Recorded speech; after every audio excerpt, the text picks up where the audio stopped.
Don't Mess with Texas TV, where we coming live to your streets, your clubs, your traps, and even in the trunks of your Cadillacs. Sit back, relax, enjoy the show, let it roll. I'm Truth. I'm Life. We coming unapologetic, so let's get at it. Thanks for tuning in to Don't Mess with Texas TV. We're a new show coming on y'all YouTube streets. Welcome. Thank you for tuning in. How y'all doing? Let's get at it. We're not going to be a long, lengthy show. We're here just to tell you like how it is. You know, you might like it. You might enjoy it. Well, hey, let's get at it. Let's what's on the table today. Yeah, you know, these hidden truths, you know, we're going to shed light on a lot of hidden truths that people didn't know about, because when you're ignorant, that's how people profit. They profit off your ignorance. That's true. That makes sense. You know, I want to share something. It's in the book of Luke 12 when Christ said, you can discern the face of the sky. You can tell when it will rain, when morning and night time will be. But how is it that you cannot discern this time? Now I thought about that. And I'm like, why did Christ say that? You cannot discern this time. And you know, because it says, as the days as it was in the days of Noah, so also shall it be in the return of Christ. That's true. And the reason why they could not discern the time, because people was living in a false reality. It's no different than it was in Noah days. That's true. You know, when Christ says that in my return, just like Noah, they was eating, drinking, pleasure themselves, marrying, giving in marriage, living life. That was the mindsets of the people as it is today. That's right. That's just life. That's right. What are we doing these days? On social media? Trying to keep up with the latest hype. What's going on with Diddy? What's going on with Trump? And none of those things are bearing fruit. And what I mean by not bearing fruit is vain. Your attention needs to be on this time. This time is crucial. God is saying something very important here. How is it that you can tell when it will rain, when night will be, all these things, but you cannot discern this time. This time. And what makes this time different? You know, people gonna say that, oh yeah, we didn't heard that before. You know, this time is time. But what makes this time so different? The people is really, you know, that's what they're saying in so many words. That's what they're gonna say. What makes this time so different? Well, I mean, you know, also there's a reference in scripture when Christ talking about you should hear wars. There will be earthquakes, famines, in many places. These things are the beginning of sorrows. Look at a time in America that we have never experienced. The dollar is losing its value. The business owners are being affected. All the working class people are being affected. That inflation is famine. That's true. That is famine. And see, the blindness comes from people not knowing the difference in what's being said and why it's being said. And they missing the whole point all along. Now, when he say you shall hear of wars, We have that going on right now in Israel and Hamas. That ain't never took place before in my generation. But then you got old fools that want to come with their theories and be like, oh man, it's something else. Oh man, it's a distraction. All this other stuff, man, it's a distraction. They're trying to distract us from something. No, you distracting yourself by your blindness. Yeah. That's the distraction. You blind. Because you go on your own mind, which is dangerous. Yeah. That's a dangerous thing, going on your own mind. Yes, it is. Then Christ made another statement. He said, they was eating and drinking, doing all these things in Noah's day, until the day of the flood came, and they knew nothing. They knew nothing. Yeah, they weren't prepared. They was not prepared. And being prepared is discerning the time and not being blind. Exactly. Just like when Christ came to the, when he came on the scene, and the religious leaders, the Pharisees and the Sadducees, the scribes, and whatever they want to call themselves, they was religious leaders in that day. Yeah, like we have here. Exactly. And the people, they held them to a high esteem because they was the ones that was teaching God's word and believing that they can amend for their sins and all this here, just like the Catholic Church. You have a mediator. The one who sinned goes to the mediator of the Father, and the Father goes to the Father to amend the sins. So they tried to accuse him because he was doing something out of the ordinary.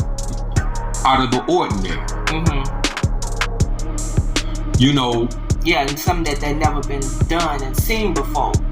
Yeah. They was like, wait a minute, you out of order. Yeah, and they couldn't even discern who he was. It was according to the scriptures. All these things was proclaiming how Christ would come. That's right. And the reason why they couldn't discern, because they wasn't living it. That's powerful. Because if you live in it, you'll bear witness with it. Come on now. Come on. Yeah.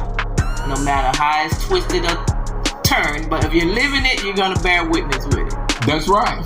That's right. It's like this here. Here's the deal. They have many beliefs, many voices, and the thing of it is, what makes any other religion different from the next? Good question. I mean, these belief systems that people are held captive to. You have the Jehovah's Witness. They don't believe in receiving blood, because to them that is not godly. You have Mormons who believe that Jesus Christ is Satan's brother or Satan. It's crazy. It's all these different crazy beliefs, Exactly. And you got the Muslims, just believe that Jesus is just only a prophet, Yeah. And they got the people so deceived, thinking that these customs would put them in a special place with God, that they have access to some esoteric knowledge that others don't. Yeah, and it don't have nothing to do with the customs. It has something to do with hearing God. And that's what right. A lot of people get it mixed up in. That's right. They get caught up in the customs and the traditions and stuff. But what did he do first? He spoke. He spoke before it was written down. He spoke. That's right. You know, they make God out of a tradition. That's true. They make God out of a tradition. Thinking, well, if I follow these rules that was handed down to me, I'm all right. That's right. Well, the ones that you got it from, he got it from somebody else. And the person that he got it from somebody else. He got it from somebody else. Yeah. So we've been regurgitating this same old blindness. Blindness. That's right. Blindness. Yeah, call it what it is. What separated Christ from all the rest? You know what I mean, he came on the scene demonstrating. That's right. Demonstrating what he was talking about. I know what he knew about. I know there's a lot of churches or people, you know, say to themselves, man, why we not seeing no miracles, no signs and wonders? You know why? Because your religious leader, so-called pastor or whoever he want to call himself, doctor, ain't living it. Not living it, people. That's the reason why you're not seeing the miracle signs and wonders. Because they are not living it. Yeah. They just following tradition. And you have to live it to see it.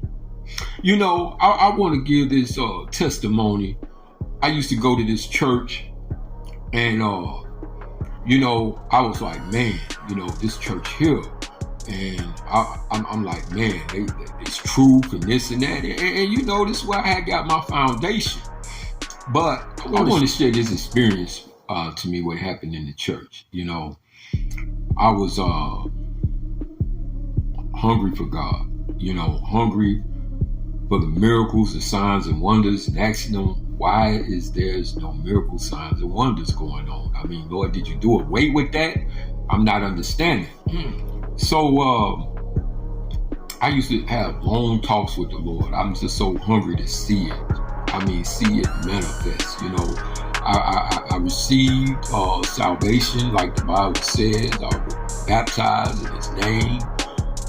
Came up speaking in tongues, and it was a beautiful experience. And you know, but this particular Sunday, I went to church, and it was ministers praying, speaking in tongues, trying to raise this lady out the wheelchair. I'm way in the back. Okay, I'm looking at all this. They're surrounding this woman.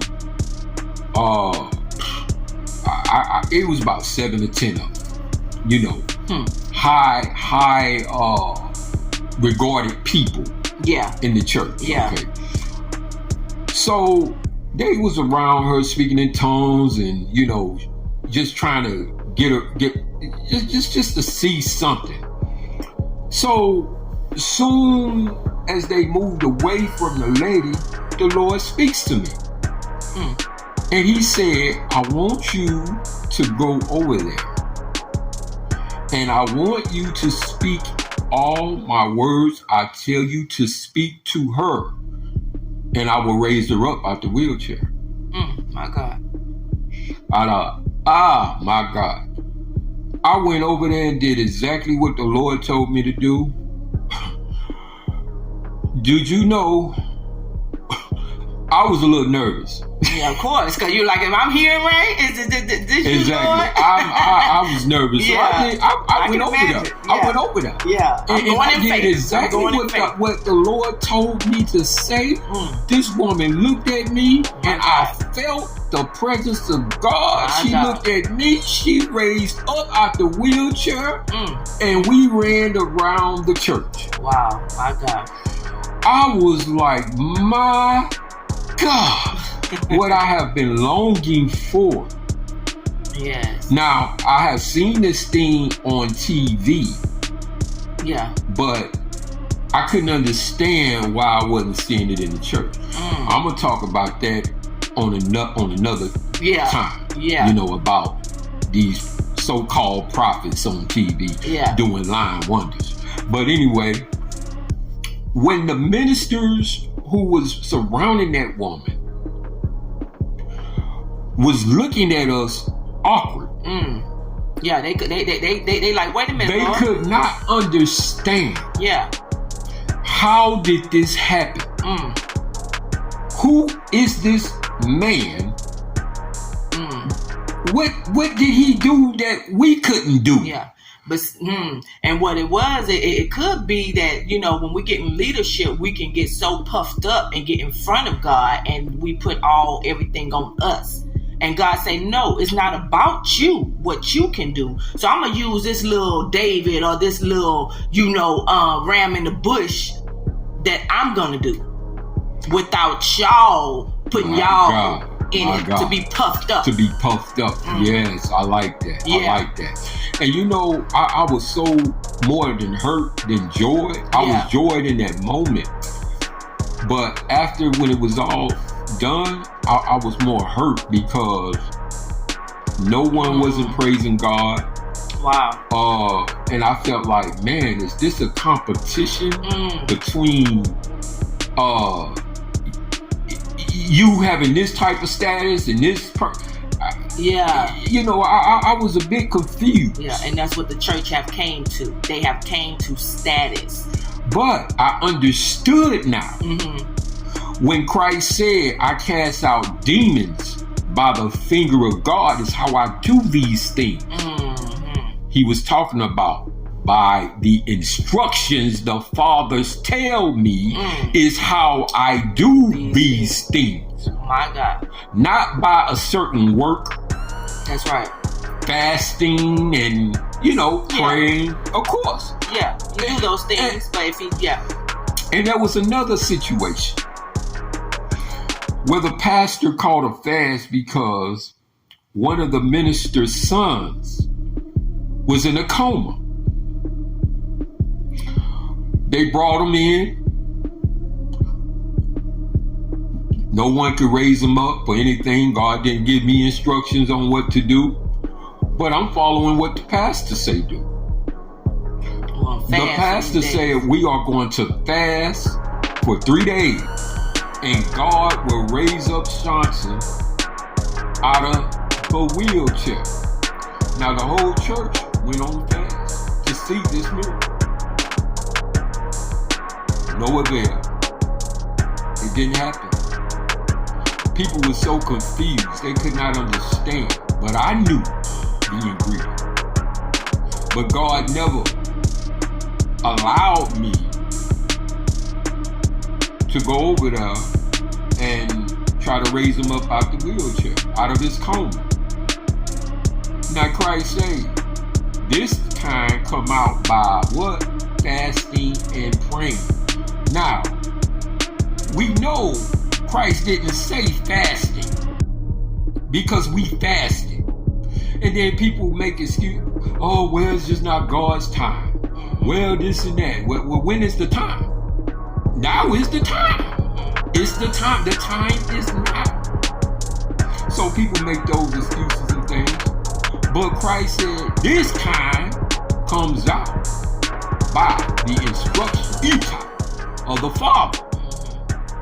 The instructions is how I do these things. The instructions of what the Lord tells me is the authority that I have for you to see the demonstration. That's right. That's right. You know, you speak of demonstration, you know. Demonstration, we want demonstration in our lives. So with the instructions of God, we can see that prayer answered. You know, we don't have to hope and wish. You know, we will hear him say, do this. You know, don't do that. And you will see his demonstration in your daily life. You know, so that's important. Hearing what he is saying in the instructions to see your prayers answered. You know, with God is not a lottery system where we hoping and praying that he's going to answer. He is detailed. Very detailed. And that's where the blindness come from. A lot of things these churches and, you know, religions and customs have took out the detail, the ingredient, the main thing. They want their voices to be heard instead of the Lord's voice. I like that. I like that. That's the main ingredient to seeing the manifestation of God. That's right. Is the instructions. So I want to challenge all religious organizations. Yeah, it's time to be challenged. It's like Elijah. Elijah, my God. Yes. He was among a lot of false prophets. Yes. He said he was just one man. Yeah. And these prophets were there about 20, 30. Yeah, they whole group. They whole group. Yeah. And Elijah said, okay, why are you stuck between two opinions? Your opinion. Whoever answered, or your idea. That's right. Whoever answered by fire, let him be God. That's right. Now, what it was, I guess they set aside the competition. Yeah. The sacrifices. I guess it was the altar. Yeah, and it was wet. They put water around, and Elijah, I don't know who called on who first, but Elijah called on God. No, they called. He gave it to them. Yeah. Okay, call on your God. Yeah, that's right. Now, if your God answers, I will follow that God. So they called. Yeah. This and that. Crying, begging. And not Jeremiah, Elijah started to mock them. He said, what, your God is asleep? Yeah, where you at? He took a long journey somewhere, he on vacation, and they just get real mad. They start cutting themselves. Yeah. And next thing you know, he called upon the God, the true and living God. That's right. And he answered by fire. That's the evidence. That's the evidence. That's right. And it can be seen in your life, that fire being answered by the true living God, not your ideas. It's time to get our ideas out the way and go back to the basics. That's right. So what you believe in has to be challenged with a witness of demonstration. A witness of demonstration. That's right. We're going to speak about that on the next show. Man, I'm loving this. Yes, I'm loving it. I hope you all enjoyed it. Yes. You know, these are hidden truths, and we're going to continue to bring more. Yes. This show is the first of many, so stay tuned. Yes, when we talk about God